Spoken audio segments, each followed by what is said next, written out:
an American pantheon. He's also the author of The President is Dead, which deals with the extraordinary stories of presidential deaths and their final days. We're very, very pleased to have Mr. Picone to be with us today to give us some keynote remarks. Please give him a hand.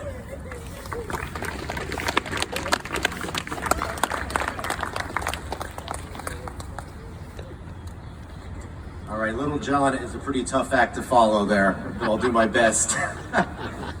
Good afternoon, everybody. And thank you so much for the invitation and the honor to speak with you today. Grant's tomb, and please forgive me for using its colloquial name, is not only a special place, but it's also unique and unlike any other presidential site. Most sites tell the story of the man, and while Grant's tomb does that, it also has an important story of its own. When Ulysses S. Grant died a generation after the Civil War, the country was still sharply divided. But perhaps no other place embodied the expansive spirit of the American motto, E pluribus unum, out of many, one, because it was here where a diverse people came. Democratic and Republican, victor and vanquished, black and white, born free and former enslaved, native and immigrant, men and women, Gilded Age rich and tenement poor. They came here together to honor both the man and his legacy. The legacy of reconciliation, reunification, liberty for all, and most ironically for one of America's greatest warriors, peace.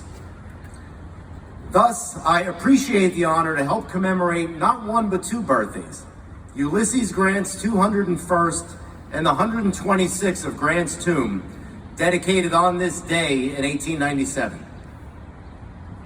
I speak of Grant's public mourning and his tomb because it was through its story that I came to fully appreciate and grasp the magnitude of the man. When Grant died, he was the most beloved figure in all America and among the most admired men in the entire world.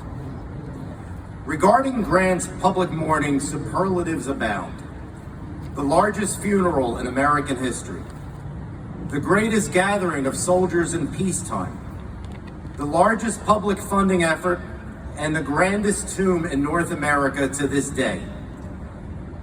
But the story that I feel best illustrates how universally lionized was Grant occurred several days before his funeral.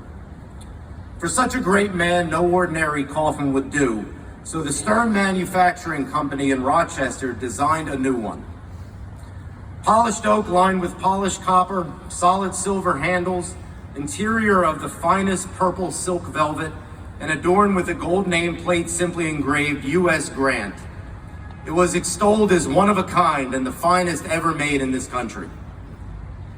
While Grant's remains lay in a temporary casket at Mount McGregor, the new one was shipped to New York City and brought to the Stephen Merritt Burial Company on West 23rd Street. The next day, the industrious funeral director put the coffin on display. People stopped to see it, and then crowds formed, and the people kept coming. Eventually, a mind-boggling 70,000 lined up to catch a glimpse of the coffin that would eternally hold their hero's remains. To be clear, 70,000 people waited hours to see an empty casket, not because of what it was, but because of who it was for. Now that is love. These masses, a newspaper reported, were of no particular class. But I ask you to consider, who were they, and what did Grant and later this tomb mean to them? In his final months, Grant engaged in a race to complete his memoirs while enduring immense pain from inoperable cancer. His public suffering brought Americans together in a shared grief not experienced since George Washington's death. Like the father of our country, Grant had become a universal and unifying figure. As spring turned to a typical sweltering New York summer, his doctors suggested a change of climate. So in June, an emaciated Grant boarded the train for bucolic Mount McGregor. Despite the oppressive heat, he warmed himself beneath a blanket and wool cap. As the train meandered north through the Hudson Valley, a scene played out, perhaps apocryphal, but regardless, perfectly representative of the unwavering adoration and loyalty that Union veterans held for their former commander. Passing a station, railroad workers waved, but one was missing his hand. "Thank God I see you alive, General Grant," the worker cried. Gesturing towards the stump on his wrist, he added, "I lost that with you at the Wilderness, and I'd give the other one to make you well." An emotional Grant saluted in reply. Union veterans flocked to Mount McGregor to offer support any way possible, including 13 members of Post 327 of the Grand Army of the Republic from Brooklyn. The day Grant died, they formally renamed themselves to the U.S. Grant Post, and for their allegiance, the family asked them to serve as honor guard. They remained on faithful watch from the day Grant died until his coffin was placed in the temporary tomb 2 weeks later. But as general, perhaps the one word most associated with Grant is magnanimity. A magnanimity guided by Abraham Lincoln's principle of malice towards none and charity for all, as long as those all accepted civil rights and security for freedmen.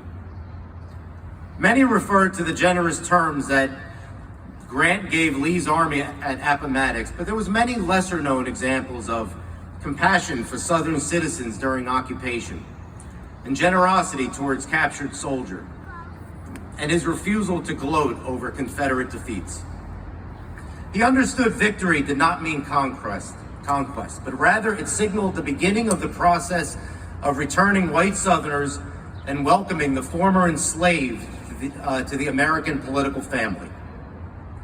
While reconciliation of North and South is often attributed to the Spanish-American War, I contend it started right here. Grant died at the ideal time, and he was the only person who could usher in a national celebration of reunification. Southerners offered condolences and held services in his honor. Consider a proclamation from Columbia, South Carolina, a city in the first state to secede and burned to the ground by Union forces during the war. It read, the death of General Grant will be honestly felt as a national affliction, all over the wide Union without reference to section or party. Therefore, it was unsurprising when 1.5 million people, more than the entire population of New York City at the time, witnessed the enormous funeral procession of 60,000, including mostly Union soldiers, but some former Confederates. At the widow's request, along with Union Generals Sherman and Sheridan, 2 ex-Confederate generals served as pallbearers, including Simon Buckner. Buckner had been Grant's friend before the war, unconditionally surrendered to Grant at Fort Donelson during the war, and after hostilities, their friendship resumed. As to why he accepted the position, Buckner explained, "I go to bury him as one of the nation's great men." A reporter declared, "These visible evidences that the war is over will have weight in every household in the land." But while magnanimous and clement, Grant was never an apologist for the South and ensured the true meaning of the war. America's original sin was not clouded by a malevolent lost cause mythology. Recalling Lee's surrender in his memoirs, Grant wrote, "I felt like anything rather than rejoicing the downfall of a foe who had fought so long and valiantly and had suffered so much for a cause, though that cause was, I believe, one of the worst for which a people ever fought, and one for which there was the least excuse." To ensure everyone knew what he meant, Grant later added, "The cause of the Great War will have to be attributed to slavery." In the Gettysburg Address, Lincoln called for a new birth of freedom, rededicated to the proposition that all men, black and white, are created equal. For this more perfect union, Ulysses Grant proved, like George Washington a century earlier, America's indispensable man. As general, he placed enormous influence behind contraband camps, fair treatment, and arming former slaves to fight for the freedom of their race. As president, Grant was steadfast in the protection of freedmen's rights, which he fought for both legislatively and literally.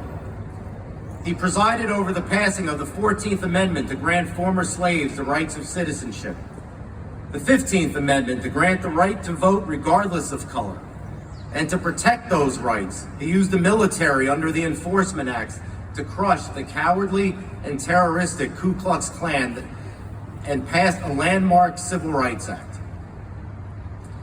Black Americans therefore participated in Grant's public mourning in many ways. They sent the widow heartfelt condolences and waited hours to pay respects at the public viewing. Grant's African American coachman from his days at the White House, Albert Hawkins, drove the hearse, and regiments of African American veterans marched in the procession. A poignant scene that epitomized what Grant meant to the Black community occurred in a sparsely populated area in the Upper West Side when the procession passed a man holding a hand-painted sign that read, "He helped to set me free." Rabbi Edward Brown, Grant's friend and honorary pallbearer, eulogized Grant. Moses liberated 8 million people, his own brethren, from bondage. Grant liberated 4 million people, a race not his own, from American bondage, over the bodies of his own brethren. But the most powerful words came from Frederick Douglass, who praised Grant as a man too broad for prejudice, too humane to despise the humblest, too great to be small at any point. In him, the Negro found a protector, the Indian a friend, a vanquished foe a brother, an imperiled nation a savior. In the earlier years, another more modest temporary tomb stood at the site, and Black Americans were frequent visitors, including children from a nearby orphanage, who gazed at Grant's coffin with, a reporter noted, their little eyes wide open in awe and astonishment. For the permanent tomb we stand before today, the all-important job of fundraising was led by Richard Greener, Harvard University's first African-American graduate, a prominent attorney, and Grant's political ally and personal friend. His appointment certainly would have pleased Grant. The 90,000 donors towards Grant's tomb reflected his broad and enduring appeal. The ledger included 20 cents from 2 Yankee women, a quarter from Virginia, the daughter of a Confederate general, $15 from congregants of the African Methodist Episcopal Zion Church, and $300 from Chinese Viceroy Li Hung-Chang.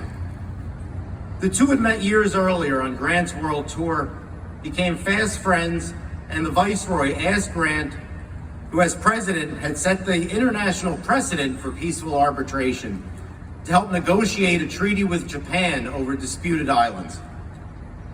If his influence can further world peace, it was an offer Grant could not and would not refuse. As construction neared completion, Li Hung-Chang visited the temporary tomb of my glorious departed friend General Grant, and added in his memoirs, I offered sweet incense and holy flowers to his spirit. After 12 long years, Grant's tomb was complete. The dedication on April 27, 1897 was clear but unseasonably cold. The temperature was about 41 degrees and the winds gusted about 57 miles an hour. So it's a little more pleasant today. Hundreds of thousands of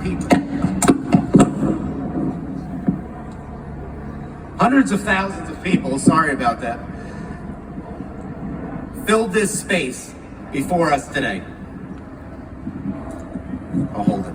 The crowds rivaled that of his funeral, demonstrating the affection a grateful nation still held. That morning, 2 small events highlighted the unique place Grant's tomb would hold in Americans' hearts. Before crowds gathered, a group from the Sons of Confederate Veterans placed a floral arrangement at the crypt. Earlier that morning, an elderly African American approached with a handful of violets. The white-haired man laid the flowers by the tomb because he said, he helped to make me a free man. Only at the altar of Grant's tomb could both former oppressed and oppressor worship together. In his dedication, President William McKinley declared, "A great life dedicated to the welfare of the nation here finds its earthly coronation. Architecture has paid high tribute to the leaders of mankind, but never was a memorial more worthily bestowed or gratefully accepted by a free people than the beautiful structure before which we are gathered." McKinley added, "Great as he was in war, Grant loved peace. With Washington and Lincoln, Grant has an exalted place in history and the affections of the people." For a generation, Grant's tomb was the most visited site in New York City. And for some, a visit resembled a pilgrimage of sorts, including Black Americans, women's suffragists, foreign dignitaries, and of course, Civil War veterans. Faithful members of the U.S. Grant Post from Brooklyn, who had held honored positions at the funeral and dedication, remained steadfast in their loyalty. The aging veterans continued to lead Memorial Day ceremonies at Grant's tomb, sometimes joined by former Confederates, until most had died and the torch passed to the sons of Union veterans in 1929. But by the middle of the 20th century, after the Civil War generation had passed, lost cause mythology prevailed, and Grant's struggles for civil rights, reversed after he left office, remained unfulfilled. Grant's legacy declined. Vandals distorted Grant's record and desecrated his tomb. E pluribus unum felt antiquated. But in past decades, Grant's legacy has been deservedly resurgent. The lost cause has been debunked, the shroud lifted on what Grant meant to all Americans, and light cast on his unwavering commitment to a more perfect union. So 200 years after Grant's birth and 126 since the dedication of this tomb, today remains the right time, and Ulysses Grant the ideal man, and Grant's tomb the perfect place to renew our American vow, e pluribus unum, out of many, one. Thank you.